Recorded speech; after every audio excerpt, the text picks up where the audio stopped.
కేటీఆర్ కి ఏసీబీ ఇచ్చిన నోటీసుల్లో సెక్షన్లు సరిగా మెన్షన్ చేయలేదని సిబిఐ మాజీ జేడీ లక్ష్మీనారాయణ అన్నారు. కేవలం ఓ లెటర్ మాదిరిగా నోటీసులు ఇచ్చారని చెప్పారు. పలు డాక్యుమెంట్లు తీసుకోవడంతో పాటు ప్రశ్నిస్తామని అందులో పేర్కొన్నారని, కానీ ఏ సెక్షన్ ప్రకారమో చెప్పలేదన్నారు. ఎవరినైనా అరెస్ట్ చేసిన తర్వాత మాత్రమే అడ్వకేట్ ని కలవచ్చని, ఇప్పుడు కేటీఆర్ అరెస్ట్ కాలేదు కనుక న్యాయవాదితో విచారణకి హాజరయ్యే అవకాశం లేదన్నారు.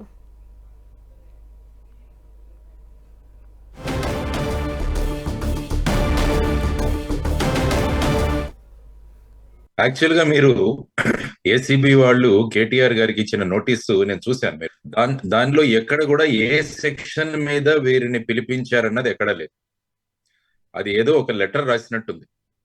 యాక్చువల్ గా ఎప్పుడైనా ఇన్వెస్టిగేటింగ్ ఏజెన్సీస్ ఏదైనా నోటీస్ ఇచ్చినప్పుడు దానికి చట్టబద్ధంగా ఏ సెక్షన్ కింద మీరు నోటీస్ ఇచ్చారన్నది పైన వస్తుంది.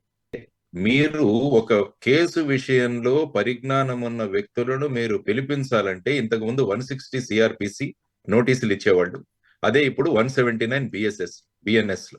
కానీ కేటీఆర్ గారి ప్రస్తుత పొజిషన్ ఏంటంటే ఆయన ఎఫ్ఐఆర్ లో ఒక సస్పెక్ట్ గా, ఒక అక్యూజ్డ్ గా ఆయన పేరుంది.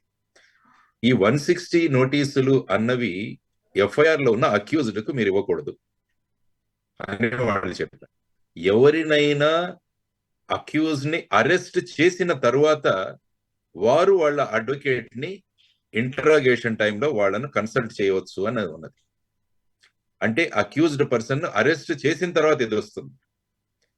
కానీ ఈ విషయంలో కేటీఆర్ గారిని అరెస్ట్ చేయలేదు ఇప్పటి వరకు. అందువల్ల ఆయన అరెస్ట్ అయిన తర్వాత కన్సల్ట్ చేసుకోవచ్చు అన్నది చట్టంలో క్లియర్ గా ఉంది.